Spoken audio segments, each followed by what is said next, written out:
if you don't have anything to say, you blab. You just go on and on and on and on and on and on and on and on and on and on and on and on. During a recent discussion, Whoopi Goldberg sparked controversy when she remarked that there will be no wokeness here. She followed by implying that the same wokeness critics often deride had been instrumental in advancing equality in the workplace, suggesting that without progressive activism, some individuals might not even hold their current positions. The comment reflected Goldberg's perspective that cultural awareness and social reform movements have played a vital role in shaping modern opportunity structures, especially in media and entertainment. However, this statement was interpreted by some as dismissive toward younger cons. She said something yesterday that really pissed me off. And that was, she said, there will be no wokeness here. Oh, yeah. Let me explain something to you. Because without that wokeness, you might not have that job. The most divisive and disgusting speech that any president, certainly in my lifetime, has ever given. He essentially waged war on half of the country by saying that we are all a threat to democracy because we believe in putting America first. It's not radical to want to put your country and your own people first. It's not radical to want to have a strong border, a strong military, and to unleash the might of your own economy, not economies around the world. You know, we have seen cultural Marxism trickling its way through every institution in this country. The public school system, the higher education university system, Hollywood, big tech, the corrupt mainstream media that I fought against in President Trump's White House are indoctrinating my generation of Americans into hating our country, hating one another based on race and gender and sex, and all of this other BS, quite frankly. Karoline Leavitt responded forcefully to Goldberg's implication, accusing her of hypocrisy and moral posturing. She described President Biden's earlier speech as the most divisive she had witnessed, claiming it unfairly vilified half the nation by labeling them as threats to democracy. Leavitt defended the America First philosophy, arguing that prioritizing national strength, border security, and domestic prosperity was neither extreme nor partisan. She extended her critique to what she termed cultural Marxism, alleging that institutions from education to entertainment had been infiltrated by ideological forces teaching young Americans to resent their country and one another based on race and gender. Her words resonated with conservative viewers who share concerns about political correctness and ideological conformity. She's probably been put in there because, according to Donald Trump, she's a 10. You know that's what it is. I want to be clear, though. It's not her first job. It was her first press briefing. She worked in the previous Trump administration. Tensions on The View escalated when Joy Behar interjected with a personal jab at Leavitt, joking that she was hired because, according to Donald Trump, she's a 10. The quip drew immediate attention and criticism for reducing a political professional's achievements to her physical appearance. Behar's comment, while likely intended humorously, clashed sharply with the show's usual advocacy for women's empowerment and professionalism. The remark highlighted the ongoing friction between political camps on the show, where ideological disagreements frequently cross into personal territory. Do you want to take this? So, you cannot be attractive and smart? I will try to give Joy the benefit of, well, thank you. I try to give Joy the benefit of the doubt that she didn't see that briefing. Because if you saw that yesterday on numerous topics, no big binder, I think she might have had a different impression of this young woman who held her own. I mean, you would have to give her the benefit of the doubt that she did absolutely no research or reading about anything dealing with Karoline Leavitt before she made that remark. Because Karoline Leavitt worked, I mean, she went to St. Anselm College. She worked for WMUR Ran for Congress? In New Hampshire. She ran for Congress at the age of 25, put on a very good campaign. Several panelists, along with some commentators, defended Karoline Leavitt following Behar's comment. They emphasized her extensive experience despite her young age, noting that she attended St. Anselm College, worked for Representative Elise Stefanik, ran for Congress in New Hampshire at 25, and later served as a national press secretary for Donald Trump's campaign. The defense centered on her credentials and capability rather than her affiliations or appearance. Supporters argued that dismissing such a record on superficial grounds was both unprofessional and emblematic of media double standards toward conservative women. She lost by 8 or 9 points, but she still put on a good campaign. Then she was the press secretary for the Trump campaign, going on TV literally every day. Well, heavily pregnant and a new mom. Pregnant. Yeah, she's a new mother. And then she goes out yesterday and gives an... And this, again, this is speaking very objectively, because I've watched every press secretary since going back to Marlon Fitzwater. Yeah, I'm that old.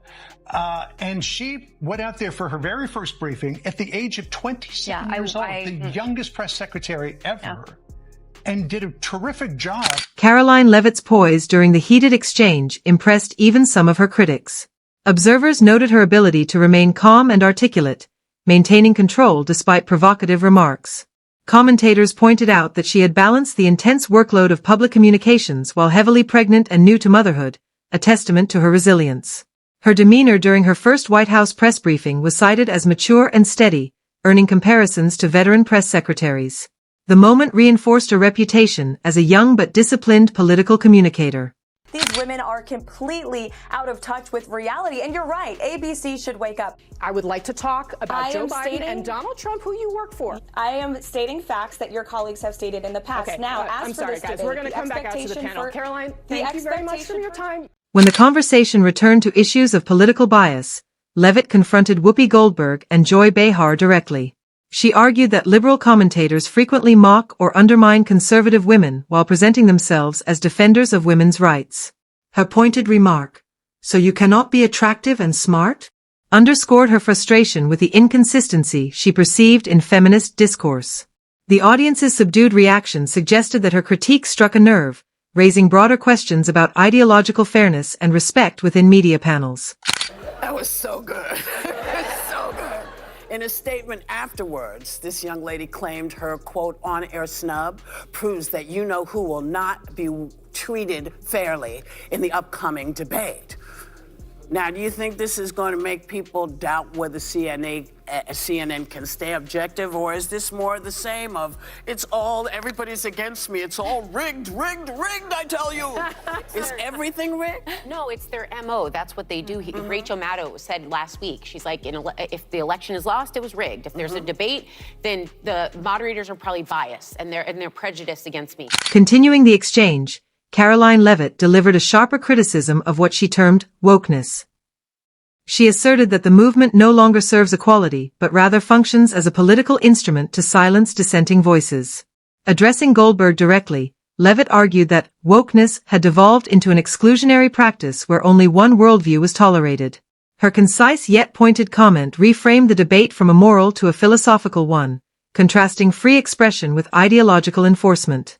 While I vowed to provide the truth from this podium, we ask that all of you in this room hold yourselves to that same standard. We know for a fact there have been lies that have been pushed by many legacy media outlets in this country about this president, about his family, and we will not accept that. We will call you out when we feel that your reporting is wrong or there is misinformation about this White House. Boom. She's got more.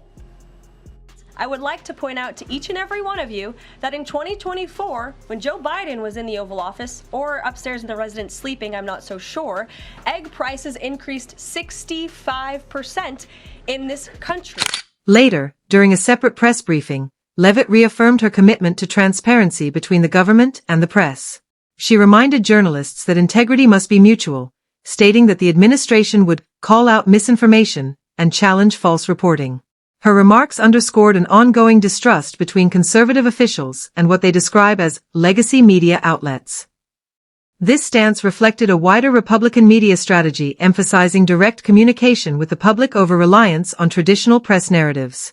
In a continuation of her remarks, Leavitt referenced rising inflation during the Biden administration, highlighting the 65% increase in egg prices as symbolic of broader economic hardship.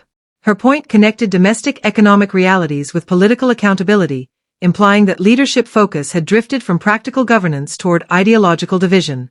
By citing a relatable household example, she sought to ground her criticism in everyday concerns of American families rather than partisan rhetoric. Following Leavitt's sharp exchange, Goldberg and Behar offered relatively measured responses. Rather than engage directly, they transitioned to a general discussion on whether claims of bias against conservative figures were justified. Their restrained tone suggested an awareness of public sensitivity around gender and political double standards. The discussion, though brief, revealed an undercurrent of defensiveness, the acknowledgement that moments of mockery or dismissal on air can feed perceptions of intolerance. The confrontation between Karoline Leavitt and The View hosts illustrated a larger cultural tension in American media. It encapsulated the divide between progressive and conservative interpretations of gender, fairness, and free speech. While Goldberg and Behar embody a tradition of liberal commentary, Leavitt represented a new generation of right-leaning communicators who challenge media orthodoxy with youthful assertiveness. The exchange became symbolic of how talk shows now serve as arenas for ideological contest rather than discussion, leaving viewers polarized but deeply engaged.